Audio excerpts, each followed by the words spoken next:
मैं चैलेंज के साथ कहता हूँ भाजपा जनता पार्टी वालों से कि यहाँ का हिंदू मुसलमान भाई भाई है, इन्हें 5 मिनट को अलग कर दो। कसम खुदा की 5 मिनट अलग करने वाला ताकत नहीं है। जो लोग अपनी कौम से अलग होकर चलेगा, चाहे आजम खाओ या कोई और हो, उसका वही हत्र होगा। छोटी छोटी पार्टी लोग इंशाल्लाह आगे बढ़ेंगे। आज तुम्हारा रहबर असूदी वैसी, आज तुम्हारा रहबर आ गया है। एक पिता माँ की संतान, हम सब के सब है इंसान, और लेंगे देंगे हिस्सेदारी, नहीं करेंगे ताबेदारी। ताबेदारी मुर्दाबाद, गुलाम गुलामी मुर्दाबाद, हिस्सेदारी जिंदाबाद, अपनी पार्टी जिंदाबाद, और हिंदू मुस्लिम थामात आओ चले एआईएम के साथ। कोरोना के नाम पे इन्होंने कर्फ्यू लगाया दिया, और मैं यहाँ के हिंदू मुसलमान को मुबारकबाद देना चाहता हूँ। अगर ये दोनों भाई खड़े ना होते तो इंशाल्लाह यहाँ को लाशों के ढेर बिछे होते। और हमारा भी फर्ज बनता है कि हम ओवैसी साहब के साथ में कंधा से कंधा मिला के नहीं, हम उनसे आगे दौड़े। मगर ओपोजिशंस के तो एलिगेशन ये भी रहे हैं कि ये बीजेपी की बी पार्टी है। हाँ, ये जो एलिगेशन जो लगा रहा है वो मुस्लिम समाज लगा रहा है, वो मुस्लिम नेता लगा रहे हैं जो मुसलमानों की दलाली करते हैं और मुरन मुसलम खाते हैं। और दोस्तों, अब आप लोगों ने ये भी देख लिया होगा, जो लोग अपनी कौम से अलग होकर चलेगा, चाहे आजम खाओ या कोई और हो, उसका वही हत्र होगा। दोस्तों आपने देख लिया होगा कि सबसे बड़ी जो है राजनीति है दुनिया में, सबसे बड़ी जो है राजनीति है, आपने ये देख लिया होगा तो सब कुछ आपने करा, आपने सबको बनाया, लेकिन आप ही पिटे। क्यों पिटे? क्योंकि आपका कोई सियासी रहनुमा नहीं था, इसलिए आप पिटे। आपने कांग्रेस को इतने दिन तक सिर पे चढ़ा कर रखा, माया को रखा, मुलायम को रखा, लेकिन दोस्तों आपको क्या मिला? क्योंकि आपका, और मैं आप एक और कड़वा सच कह रहा हूँ, जब हजूर साहब हज के आखिरी मौके पे मदीने से चल देते हैं तो वहाँ के जो लोग हैं वो कहते हैं कि हजूर साहब अब तो आप आएंगे नहीं कि हम यहाँ कैसे जीवें। मेरे दोस्तों, हजूर साहब ने तब ये फरमाया, अगर कोई यहाँ मौलाना हो तो मेरे सामने आके मेरी हाँ में हाँ मिलावे या मुझे गलत साबित करे। तो हजूर साहब ने फरमाया, ए मुसलमानों, मैं तुम्हें जो है 2 चीज दे करके जा रहा हूँ, ये कुरान शरीफ दे के जा रहा हूँ और ये हदीस दे के जा रहा हूँ, और आप इन्हें पढ़ना और इनके बताए रास्ते पे चलना। ए मेरे मुसलमान भाइयों, अगर तुम्हें कभी अमीर चुनने का मौका मिले तो अमीर अपने में से चुनना। जब भी तुम 2 आदमी सफर में चलो तो आज तुम्हारा जो है, आज तुम्हारा रहबर आ गया है, आज तुम्हारा रहबर असूदी वैसी, आज तुम्हारा रहबर आ गया है, और मैं भी तुम्हारे रहबर के नीचे तुम्हारे तलवों में मैं काम करूँगा। अभी गठबंधन की इन्होंने कोई बात क्लियर नहीं करी, कितनी सीटें आनी चाहिए, क्या आना चाहिए, ऐसा कुछ नहीं कहा। सर, मैं चौधरी इफ्तिखार, नाम आपका? ग्राम जिसौरा, जिला मेरठ मंडल महासचिव। जी जी। और रही सीटों की बात कि इंशाल्लाह हमारा एक जो छोटे छोटे दल हैं जी, इनका सबका गठबंधन होने जा रहा है बहुत जल्दी, और इंशाल्लाह हम 403 सीटों पर इलेक्शन लड़ेंगे। 403 पर। अच्छा। हमने तो ये चाहा था कि भी ये मुस्लिम समाज की संख्या बहुत ज़्यादा भारी है तो हमें हिस्सेदारी ये बड़ी पार्टी दे, मगर ये हमें धोरे लगने नहीं दे रही, तो हम छोटा छोटा की इत्तेहाद बनाएंगे और छोटी छोटी पार्टी लोग इंशाल्लाह आगे बढ़ेंगे। ये छोटे दल, ये इत्तेहाद, ये आने वाली दिशा तय करेगा, उत्तर प्रदेश की राजनीतिक दिशा तय करेगा कि जहां इंशाल्लाह ये भारी होंगे वहीं उसकी हुकूमत बनेगी। अच्छा। कितनी सीटें आ सकती है फिर भी आपकी?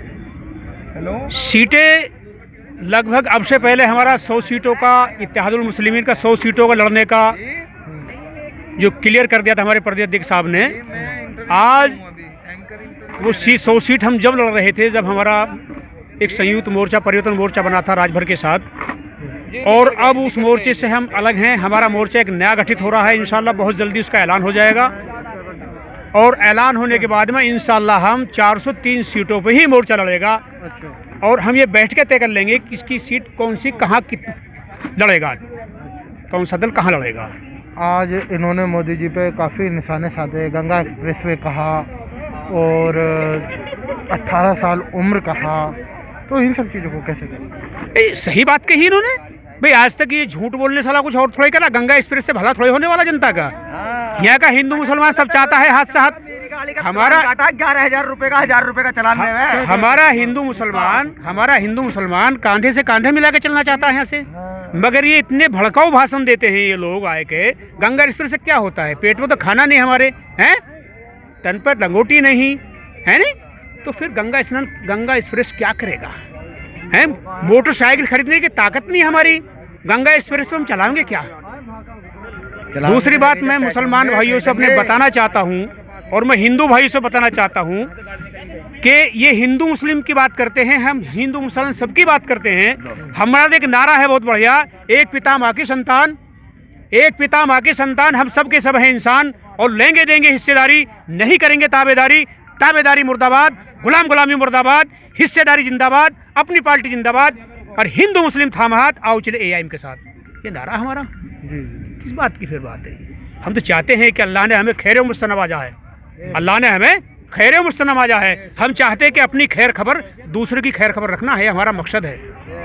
नहीं, अगर हमारे पड़ोस में कोई हुक्म सिंह है और वो भूखा सो गया तो अल्लाह उसका हिसाब मुझसे ले लेगा। क्यों लेगा? क्यों? कि अल्लाह ने मुझे खैर मुझसे नवाजा, उसकी जिम्मेदारी मुझ पे है, मेरे पड़ोसी की। आज ये करते क्या है? और मैं तो भाजपा वालों को जो ना चैलेंज करके कहता हूँ एक बात को। नमस्कार, आइएगा, ये हमारे महिला मोर्चे के अध्यक्ष हैं। हाँ, आइए इधर आइए। मैं चैलेंज के साथ कहता हूँ भाजपा जनता पार्टी वालों से कि यहाँ का हिंदू मुसलमान भाई भाई है, इन्हें 5 मिनट को अलग कर दो। कसम खुदा की 5 मिनट अलग करने वाला ताकत नहीं हुई। क्यों? कैसे कर देंगे 5 मिनट अलग? कहीं हमारा घर लगा हुआ है, कहीं हम घर के भाई भाई हैं, कहीं हम खेत के भाई भाई हैं, कहीं हम कारोबार के भाई भाई हैं, कहीं हम जंगल के भाई भाई हैं, कहीं हम सफर के भाई भाई हैं, कहीं हम बस के भाई भाई हैं, कहीं हम कार के भाई भाई हैं। हम कहीं ना कहीं हिंदू मुसलमान भाई भाई हैं, मगर ये भाजपा वाले चाहते नहीं कि भाई भाई इनका भाईचारा कायम रहे। क्यों? ये चाहते अपनी राजनीति रोटी सेकना, इसके अलावा इनका कोई मकसद नहीं है। और मैं चाहता हूँ यहाँ का हिंदू मुसलमान अब समझ चुका है, इंशाल्लाह भाजपा को हराई कदम लेंगे हम। ये हमने अहद कर लिया है कि भाजपा को जब तक हराने के लिए इंशाल्लाह, ये नहीं हमने, ये हिंदू मुसलमान, हमारी महिला कंचन है, जिला अध्यक्ष हैं जिला मोर्चे की गाजियाबाद से, हापुड़ से, सॉरी। और मैं एक चैलेंज के साथ और कहना चाहता हूँ, मैं हिंदू भाइयों को और सब भाइयों को मुबारकबाद देना चाहता हूँ।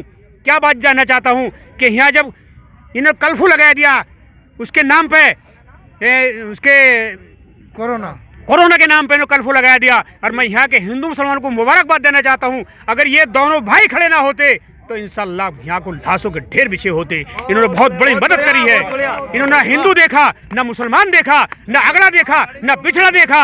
इन्होंने सबको घर घर जाकर राशन पहुँचाने का काम मेरे हिंदू और मुसलमान भाइयों ने दोनों ने कांधे से कांधा मिला के घर घर जाकर नाच पहुँचाया है। ये हमारा वसूल है। भाजपा असजद हयाती यूथ जिला अध्यक्ष मेरठ। मैं ये कहना चाह रहा हूँ, जो इस वक्त सत्ता है हिंदुस्तान के अंदर, पूरा हिंदुस्तान को बेकार कर चुकी है, अंदर से खोखला कर दिया है।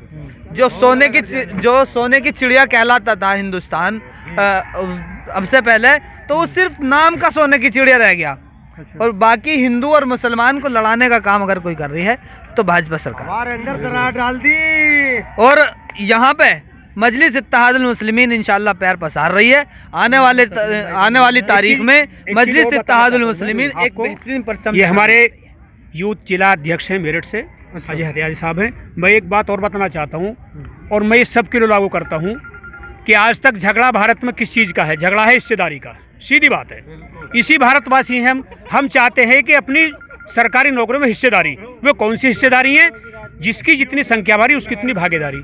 कौन सी सरकारी? 5 चीज़ों में हिस्सेदारी चाहिए हमें। नंबर 1 सरकारी कलम, नंबर 2 सरकारी कुर्सी, और नंबर 3 सरकारी वर्दी, और नंबर 4 सरकारी बंदूक, और नंबर 5 सरकारी कारतूस। जब तक आबादी के हिसाब से हमें इन्हें 5 चीज़ों में हिस्सेदारी नहीं मिलेगी, जब तक हमारा संघर्ष जारी रहेगा। बहुत बढ़िया, हम विरोध करेंगे इसका, विरोध करेंगे। तो साथियों,